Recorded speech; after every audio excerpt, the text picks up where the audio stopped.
You have to be different. Make people chase you. And you do that by being a little inconsistent. You have to do push, you gotta do pull. Be very hot, be very cold, and it'll make the girl literally obsessed. They could break your heart no matter how much money they make, so you might as well date people that make a lot of money because they're happier, they'll take better care of you, and they're probably just more motivated, driven people. So I'm here in Brickell, Miami with Shelby. Shelby's a sales coach, and I'm gonna ask her about the connection between dating and sales. So what do you think, what have you seen as like the tie-ins between the two? I feel like with sales, it's all push and pull. Like you can't just push yourself so much on somebody. It comes off very salesy and very desperate. Same thing with dating. You can't just push yourself on someone, always be texting them first, always be the one wanting to hang out. You have to kind of like pull back a little bit in order to make them sell themselves to you. Same as dating. So if you can, from being in sales for the time that you have, what are like 2 to 3 overarching principles that apply to both and that would make you like succeed in both dating and sales? Number one, pattern interrupt. So in sales, in order to break the chain of being like the same cringy salesperson as everybody else that any other salesperson has talked to, you have to be different. So like going on a really fun date. Like I went on a date this last weekend where it was like skydiving in the Keys. Super cool, but it was like, that's a guy that I would want to go on a second date with because he's different. Same thing with sales. You have to be different than any other sales rep. So be different, break the pattern of everybody else that contacts your client or your potential girlfriend. And then I would also say the pull back method. So you always want to, whenever you feel yourself overselling someone, pull back and maybe ask them a question of like, well, really quick, like we only want people in the program who are driven, motivated, and ready to get started. Which one of those do you think you identify with and why? And do you think that you would be of value to the women that we already have in the community? Same thing in dating. You always want to make sure you're pulling back a little bit and making sure that you're asking yourself, do I even like this person? Or do I just like that they're making me chase them? That's great, because I know that in sales, when I first started, it was all about how do I get this person to sign up with me? Where that frame is so off and people could feel that needy energy. Same thing in dating, right? Is that you want to be almost like qualifying them and seeing like, okay, like, is this even going to be a fit? Do I even want you in my company? Exactly. Because it doesn't matter how attractive the person is or even how much money they're willing to give you. If they're not going to add energy, if they're not going to be that right, like energetic fit, it's ultimately going to be a loss. I have one more. Let's hear it. Play in the high tax bracket for both. Number one, dating.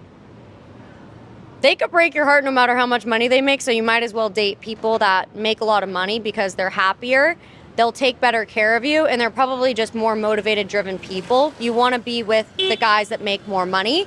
Number one. Two, with sales, why would you sell cheap shit when you could sell expensive shit? Like I'm in remote high ticket closing and it's all expensive contracts where you can make more money doing that. And my background was doing door-to-door sales, which was very low ticket. So once you go from selling something, cheaper to selling more expensive, you're like, oh my gosh, it's just as hard to get somebody to say yes to me. Might as well be for something of higher value. Same thing with dating. So funny you say that. Now I coach men, I don't coach women, but that's good advice for women. I would flip that for men and say, if you're gonna go out there and learn how to approach women, why go for the girl that's like in your mind like a 4 or 5 out of 10? You should be going for the 10s, exactly. Right? You should be going for the girls that you actually want, because ultimately you guys could feel if a guy like is even interested in you or if he's kind of just like doing it just to do it. 100%. I agree. Yeah. Any other final bits of advice you have for like guys out there that want to attract high quality women? For guys, I think you just have to make people chase you. And you do that by being a little inconsistent.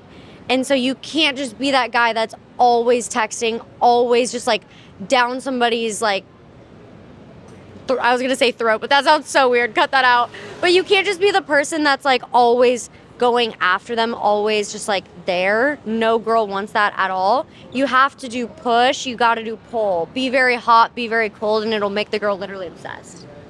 I feel like that's a little bit tactical. I don't think so. So it's good advice. It's definitely good advice, but like let's say a guy has like abandonment issues, right? Or let's say that he's got like an anxious attachment style and he wants to be hot and cold because like he knows that that's going to work on paper, but his insecurities kick in, he gets needy. Like, what advice would you give that guy? Work on yourself first. You go. can't be the man you need to be for somebody else if you are insecure, anxious, and depressed yourself. You need to make sure that you're whole before you can go out and, affect other people. 100%. So that's actually what we teach is we teach inner work. Oh, perfect. Right? Is helping guys heal trauma, reparent, really like step into their confidence, stuff like that. Because ultimately, like tactics are great, just like in sales, right? Tactics are great.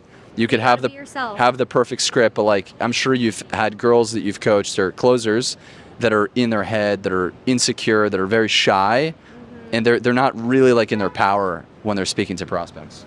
100%. I teach all of my girls that in sales, you're just talking to a human being at the end of the day, and it's just a conversation. So probably same thing with dating, like don't overthink it. There are a lot of little tactics that you can learn from joining programs, kind of researching some things. But at the end of the day, it's literally just human beings. Just talk to them. Everybody's not as scary as you make them out to be. Totally.